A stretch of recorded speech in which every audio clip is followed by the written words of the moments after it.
And good evening. Welcome back to Just a Fox and a Bear. Tonight, I am going to show you some of the things I think about when packing for a trip to Disneyland. As you can probably see behind me, there's kind of a brief list of things you want to pack. If you're going for Halloween, want a Halloween outfit. Going for Oogie Boogie, you want a costume. The temperature, that can all play a part in what you pack. So, let's get started. Planning one's outfits. As I mentioned, the temperature, well, that affects a lot of what you're going to do. And right now, with the unseasonably warm weather for October, it looks like it's going to be in the upper 80s, 90s for when I am going to be in Disneyland.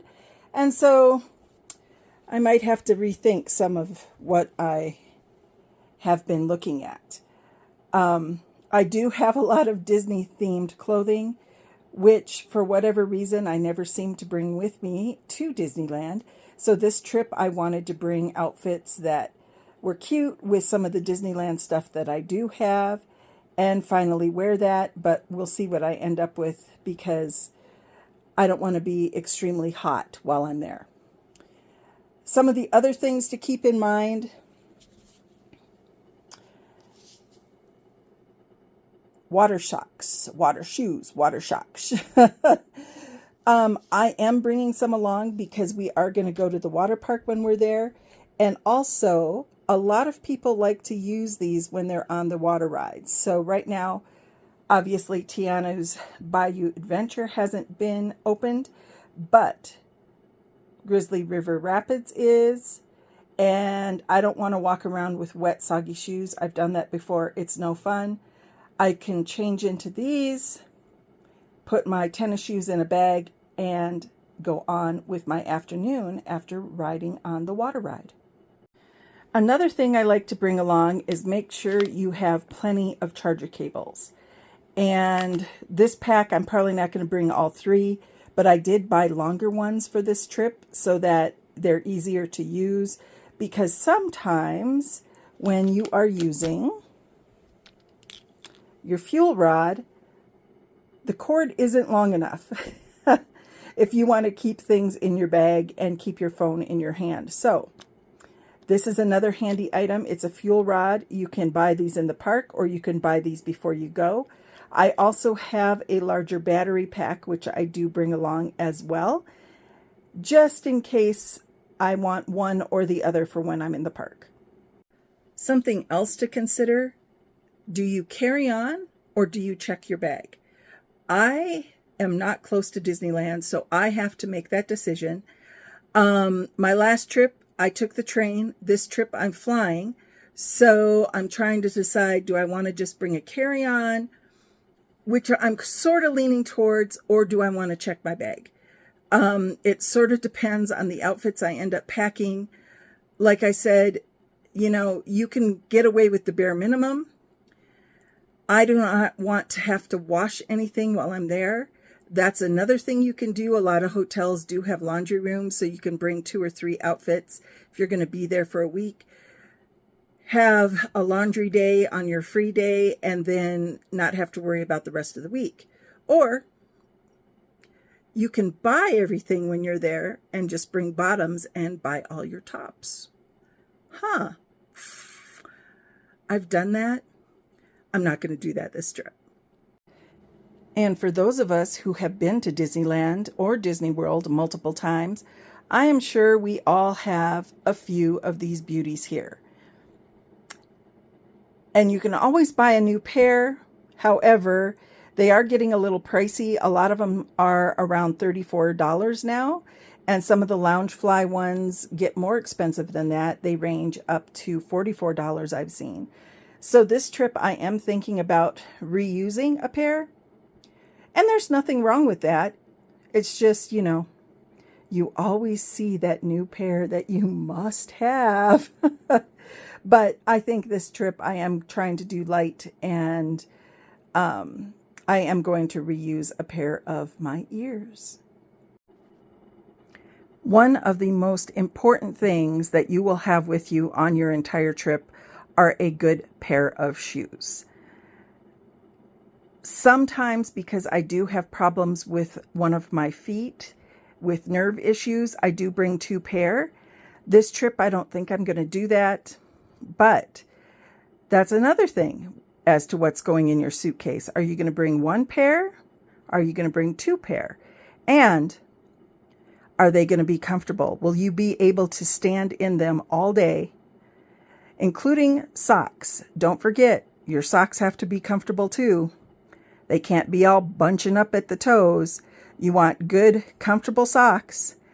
And if you're like one of my friends, she has to change her socks out throughout the day, because once they start to get moist, especially if it's warm, if she's been on a water ride, she needs to change them. So keep in mind, you want comfortable, dry feet.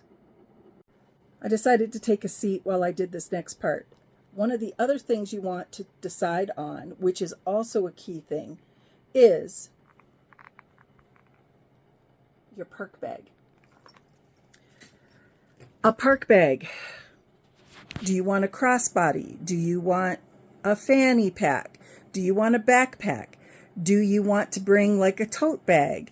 Do you want to bring a big bag and shove it in a locker and just go back to it throughout the day? What do you want to do, and what is going to be comfortable for you in the park? Because if you're like me and coming from a distance, I like to be in park from open till as late as I possibly can go. Whether that's 9 o'clock, 10 o'clock, midnight, whenever the park closes, that is what I like to do when I go, because I only go a few times a year. And a bad park bag can make a bad experience. So buy one, carry your backpack around for like a month. Determine if it's comfortable.